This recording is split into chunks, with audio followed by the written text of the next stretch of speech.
Hello बच्चों, कैसे हो आप सब। आशा करता हूं कि ठीक होंगे। आज बहुत दिनों के बाद आपसे रूबरू हो रहा हूं। कुछ अपरिहार्य कारणवश वीडियो नहीं बन पा रही थी, उसके लिए मैं क्षमा प्रार्थी हूं। कोशिश करूंगा कि रेगुलर वीडियो आए। अगर कोई ऐसा अनावश्यक कार्य ना जीवन में आए तो आज हम फिर से आपके समक्ष आए हुए हैं। और आज की जो क्लास होने वाली है वो सल्तनत कालीन प्रशासन की बात की जाएगी, क्योंकि अभी तक हमने दिल्ली सल्तनत को पढ़ा, गुलाम वंश से लेके लोधी वंश तक पूरा डिटेल में हमने क्लास पढ़ा। दिल्ली सल्तनत पूरा पढ़ लिया। मैंने बताया था कि जब दिल्ली सल्तनत पूरा कंप्लीट हो जाएगा तो दो बहमनी साम्राज्य, विजयनगर साम्राज्य को पढ़ेंगे, उसके पश्चात हम मुगल काल पे आ जाएंगे। लेकिन जब दिल्ली सल्तनत खत्म हो जाता है तो जो एग्जामिनेशन पॉइंट ऑफ व्यू से बहुत ही महत्वपूर्ण चीजें हैं जो बार बार एग्जामिनेशन में पूछा गया है, तो दिल्ली सल्तनत कालीन जो प्रशासन है वो बहुत बार पूछा गया है। किसने क्या बनवाया, किसने किसके द्वारा क्या निर्माण किया गया, तो इस तरह के जो प्रश्न आए हैं तो इस वीडियो के माध्यम से आपके सही हो जाएंगे। तो बहुत ही मोस्ट इंपॉर्टेंट वाले फैक्ट हैं जो आपको याद रखना ही रखना है। इसलिए आज हम पढ़ेंगे सल्तनत कालीन प्रशासन के बारे में। ठीक है, जो नेक्स्ट क्लास होगी उसमें हम विजयनगर और बहमनी साम्राज्य की बात करेंगे, उसके पश्चात मुगल काल को शुरू कर देंगे। ठीक है, चलिए चलते हैं, टाइम नहीं गवाते हैं।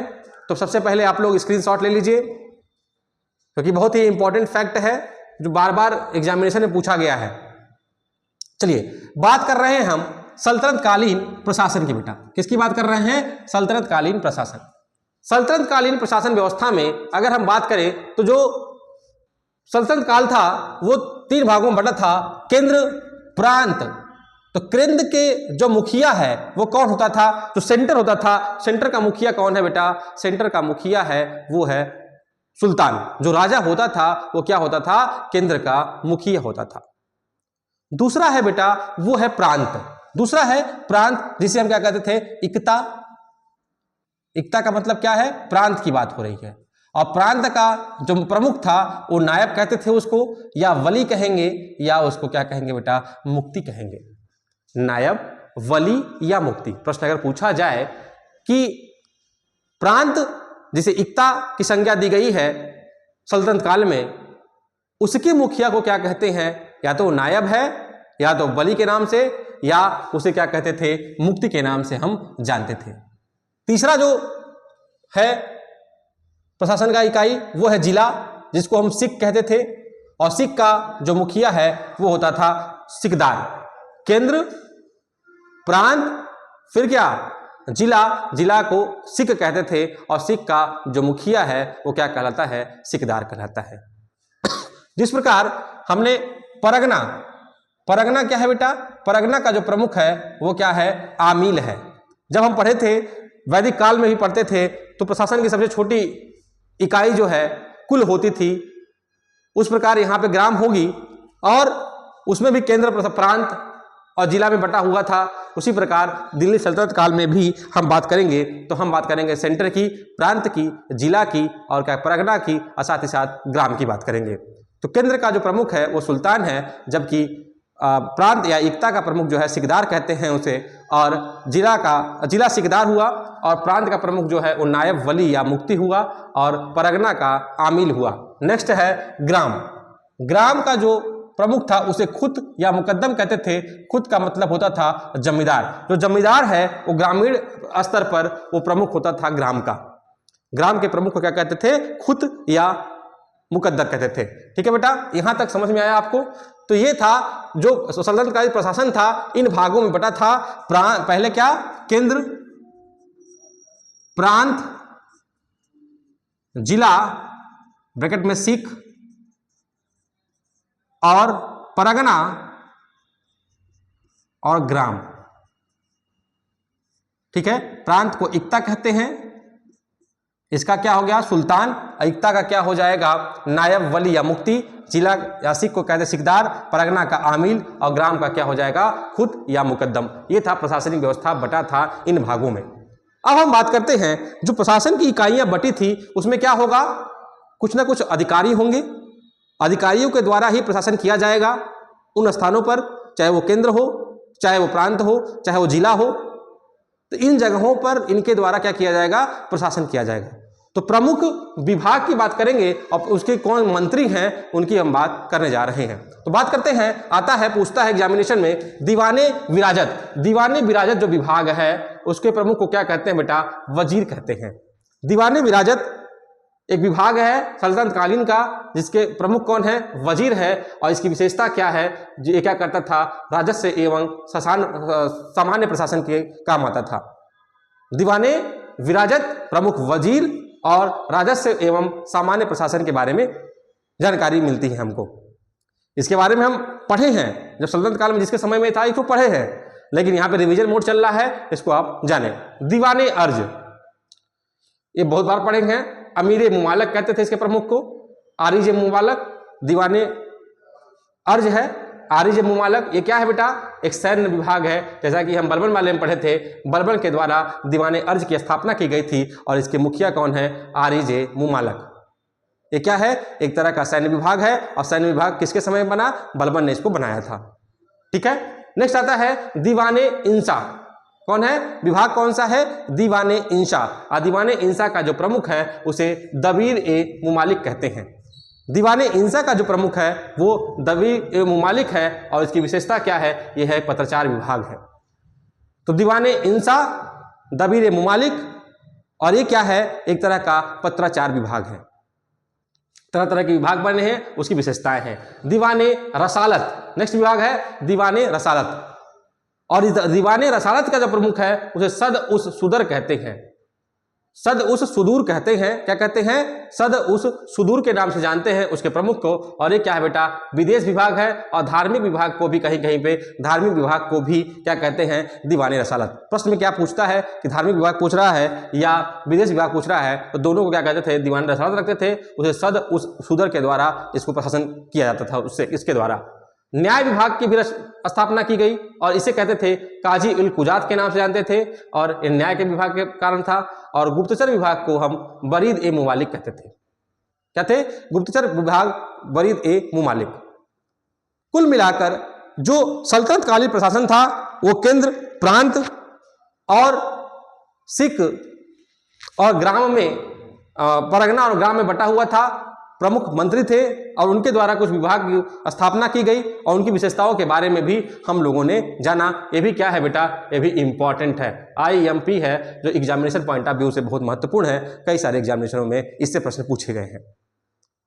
ऐसा लगता है कि हमें कभी कभी जब पेपर देते हैं तो ऐसा लगता है कि कहीं कहाँ से आ गया बेटा, कहीं आया नहीं है। ये दिल्ली सल्तनत की बात हो रही थी। ये प्रश्न पूछे जाते हैं, चाहे वो वनडे एग्जामिनेशन हो, PCS का एग्जामिनेशन, चाहे UPSC का एग्जामिनेशन हो।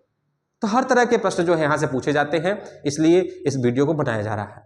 क्योंकि इसके पहले हमने पढ़ा है थोड़ा थोड़ा, लेकिन यहाँ पे एक साथ जो बहुत ही इंपॉर्टेंट चीज़ें हैं एक साथ रखी गई हैं और ये बहुत महत्वपूर्ण है, याद रखिएगा आप लोग उसको। ठीक है। अब आते हैं कुछ अन्य विभागों की बात करते हैं कि जो विभाग है और किसने बनाया था, इसके बारे में ये भी प्रश्न कई बार मिलाने के लिए पूछे गए हैं, कई बार वन लाइनर पूछे गए हैं सीधे सीधे।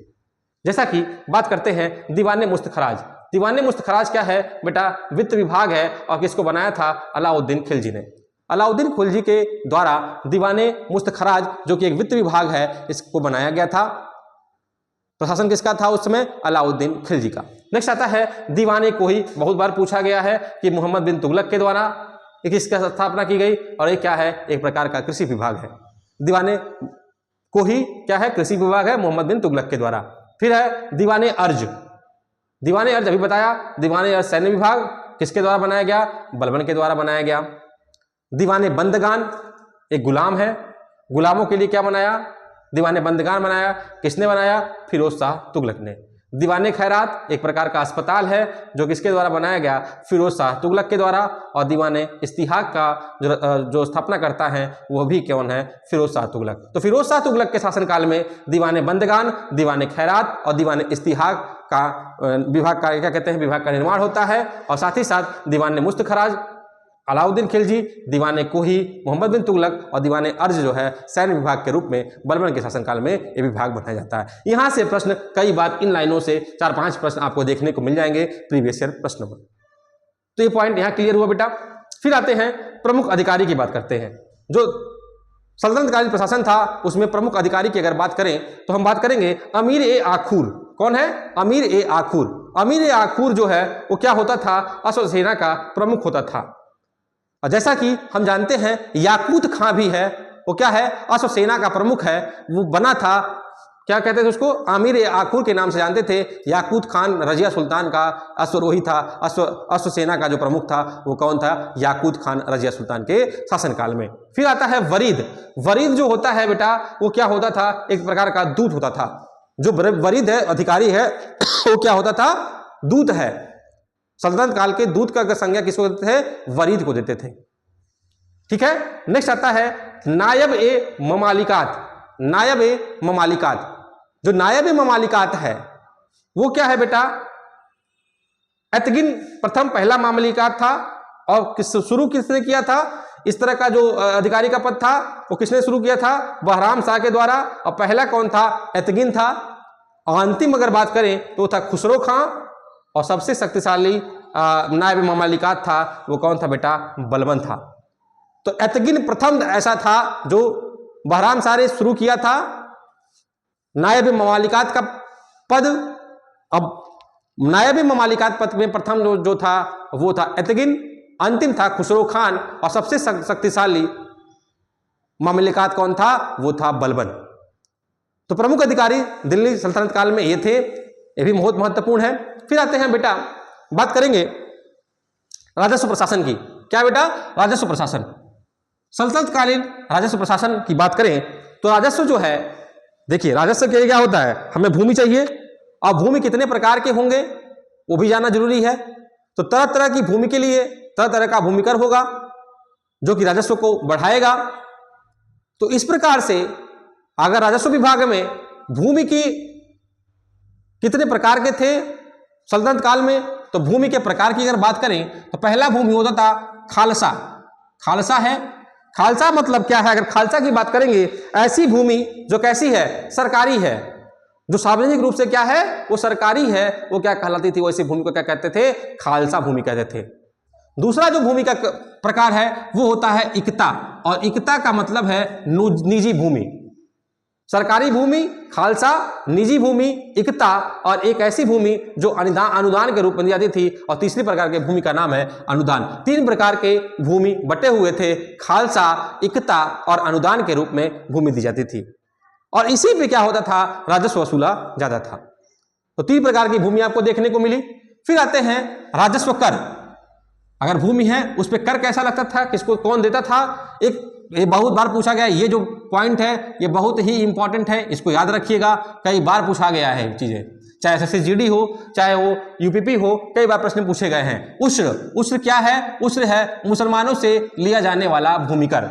जो मुसलमानों के द्वारा जो भूमिकर लिया जाता था मुसलमानों से, वो क्या है बेटा? उसको कहते थे उस्र। उस्र मुसलमानों के द्वारा लिया जाने वाला कर था। खराज। खराज क्या है? गैर मुसलमानों से लिया जाने वाला भूमिकर। दोनों ही भूमिकर है। उस मुसलमानों से लिया जाता था, और खराज जो है वो गैर मुसलमान अर्थात अन्य जो धर्म के लोग थे उनसे क्या लिया जाता था? खराज लिया जाता था। जकात। जकात क्या है? बहुत इंपॉर्टेंट है। यह है मुसलमानों का धार्मिक कर। जकात मुसलमानों का धार्मिक कर। और ये क्या होता था? संपत्ति का 40वां हिस्सा। कि कोई भी मुस्लिम व्यक्ति यदि कोई संपत्ति कमाता है, उसका धर्म में यही लिखा गया है कि अपने कमाई का 40वां हिस्सा वो क्या करे? कर के रूप में दे, दान के रूप में दे। वो क्या कहलाता था? जकात कहलाता था। ठीक है बेटा। फिर आता है जजिया। जजिया क्या होता था? गैर मुसलमान का धार्मिक कर है। गैर मुसलमानों का धार्मिक कर है जजिया। ठीक है। अन्य तथ्य की बात करें तो सुल्तान की जो अस्थाई सेना थी उसे खास खेल कहते थे। सल्तनत कालीन सैन्य व्यवस्था किस पे आधारित थी?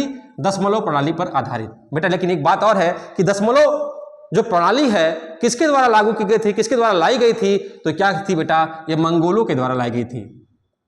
किसके द्वारा? मंगोलों के द्वारा लाई गई थी।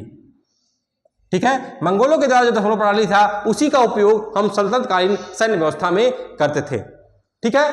फिर इक्ता प्रथा की आता है, प्रश्न आता है कि इक्ता प्रथा जो है उसकी शुरुआत किसने की थी, तो इल्तुतमिश ने की थी। और इक्ता प्रथा की समाप्ति की बात आती है तो इक्ता प्रथा की समाप्ति किसने की थी बेटा, अलाउद्दीन ने की थी। इक्ता प्रथा की शुरुआत इल्तुतमिश ने और इक्ता प्रथा की समाप्ति अलाउद्दीन खिलजी ने, जबकि पुनः शुरुआत इक्ता प्रथा की पुनः शुरुआत वंशानुगत कर दिया गया था। किसको, कौन था वो, फिरोज शाह तुगलक। प्रथम इल्तुतमिश, समाप्त किसने किया, अलाउद्दीन खिलजी, और पुनः शुरुआत किसने की, फिरोज शाह तुगलक। और उनके समय से यह पद क्या हो गया, वंशानुगत हो गया। इक्तदारी प्रथा जो है वंशानुगत हो गया, किसके समय में, फिरोज शाह तुगलक के समय में। और सल्तनत काल में अच्छी नस्ल के जो घोड़े थे वो तुर्की, अरब व रूस से क्या किए जाते थे, मंगाए जाते थे। ठीक है बेटा, तो हमने पढ़ लिया राजस्व प्रशासन, कर व्यवस्था, और साथ ही साथ जो अन्य तथ्य थे दिल्ली प्रशासन से या सल्तनत कालीन प्रशासन से, वो हमने देख लिए। अब बात करेंगे सल्तनत कालीन वास्तुकला। इससे भी रिलेटेड प्रश्न हमको एग्जामिनेशन में देखने को मिलते हैं और इसको भी जानना जरूरी है। तो जो सल्तनत कालीन जो महत्वपूर्ण चीजें हैं वो मैंने यहाँ पे नोट कर दी हैं। इसके बाद जो हमने पहले पढ़ रखा है अलग अलग गुलाम वंश, तुगलक वंश, इन सब में जो पढ़ा है उसमें अलग से दिया गया है किसने किसकी स्थापना की थी, किसके द्वारा क्या बनाया गया था। लेकिन यहाँ पे सल्तनत काल में जो महत्वपूर्ण चीजें हैं वो मैंने यहाँ पे लिख दी है और यहाँ से आपको प्रश्न देखने को मिल जाएगा। ठीक है बेटा, जैसे कुतुबुद्दीन, शासक कौन है बेटा, उपशासक है कुतुबुद्दीन ऐबक। और कुतुबुद्दीन ऐबक के द्वारा कुव्वत उल इस्लाम मस्जिद का निर्माण किया गया था। कहाँ पे, दिल्ली में। और ये ऐसा मस्जिद है जो भारत की पहली मस्जिद, जब आए प्रश्न भारत की प्रथम मस्जिद निर्मित मस्जिद, भारत में निर्मित प्रथम मस्जिद कौन सी है, तो कुव्वत उल इस्लाम मस्जिद है। और किसके द्वारा इसको बनाया गया था, इसको बनाया गया था कुतुबुद्दीन ऐबक के द्वारा। और ये कहाँ स्थित है, दिल्ली में। और कुतुबुद्दीन ऐबक के द्वारा 2.5 दिन का झोपड़ा बनाया गया और ये कहाँ बनाया गया बेटा, अजमेर में बनाया गया। कहाँ बनाया गया, अजमेर में 2.5 दिन का झोपड़ा। तो दो चीजें, कुव्वत उल इस्लाम मस्जिद भारत में निर्मित प्रथम मस्जिद और 2.5 दिन का झोपड़ा अजमेर में बनाया गया कुतुबुद्दीन ऐबक के समय में। दूसरा है इल्तुतमिश। कुतुबुद्दीन ऐबक के समय में कुतुब मीनार का क्या हुई, शुरुआत हुई, नींव रखा था या नींव कह सकते हैं। तो कुतुबुद्दीन ऐबक ने कुतुब मीनार का क्या रखा था, नींव रखा था। लेकिन इल्तुतमिश ने कुतुब मीनार पूरा करवाया दिल्ली में। 4थी और 5वीं मंजिल को बनाया फिरोज शाह तुगलक ने, लेकिन कुतुब मीनार का जो अंतिम निर्माण कंप्लीट किया था वो कौन किया था, इल्तुतमिश ने। कहां पे है वो, कुतुब मीनार दिल्ली में है। दूसरा है सुल्तानगढ़ी या नसीरुद्दीन महमूद का मकबरा कहाँ है, दिल्ली में। ये भी किसके समय में, इल्तुतमिश के समय में। इल्तुतमिश का मकबरा दिल्ली, और स्केच शैली से निर्मित भारत का प्रथम मकबरा, स्केच शैली से निर्मित भारत का प्रथम मकबरा क्या कहलाएगा, इल्तुतमिश का मकबरा। ये भी क्या है, इंपॉर्टेंट है। इल्तुतमिश का मकबरा दिल्ली, स्केच शैली से निर्मित प्रथम मकबरा। फिर है हवस ए शमसी जो है बदायूं में भी इसका निर्माण कराया, किसके शासनकाल में, इल्तुतमिश के शासनकाल में। फिर आते हैं हम बलबन, बहुत ही महत्वपूर्ण, बहुत ही इंपॉर्टेंट बलबन। अब बलबन का मकबरा कहाँ पे है, दिल्ली में है। जो दिल्ली के रहने वाले हैं या जो बाहर कभी दिल्ली जाने का मौका मिले तो बलबन का मकबरा जरूर देखिएगा, दिल्ली में है। और यह मकबरा ऐसा मकबरा है जो इस्लामी शैली पर निर्मित भारत का प्रथम मकबरा है।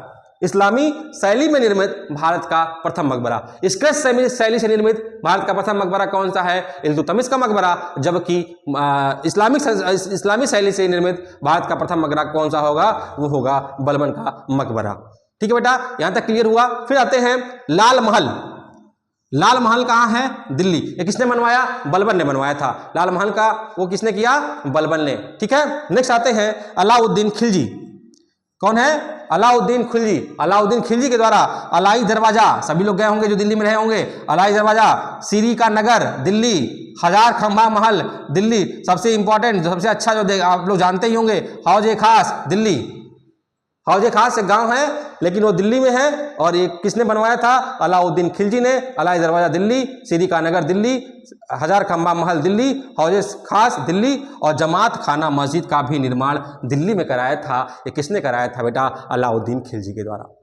तो वास्तुकला में जो महत्वपूर्ण है, जो आपके एग्जामिनेशन पॉइंट ऑफ व्यू से महत्वपूर्ण है, वो यहाँ पे आपके पास लिखे हुए हैं। इसके पहले भी अलग अलग काल में अलग अलग लोगों की जो बनाया था उसको अलग अलग क्लासों में मिल जाएगा। तुगलक काल में कौन सा बना, गुलाम वंश में कौन बना, खिलजी वंश में कौन बना, और लोधी वंश में कौन कौन से बने, सैयद वंश में कौन कौन से बने, सबका अपने अपने क्लास में जो मैंने पढ़ाया था उसमें आप लोग देख लीजिएगा, वहाँ से आपको चीज़ें मिल जाएंगी।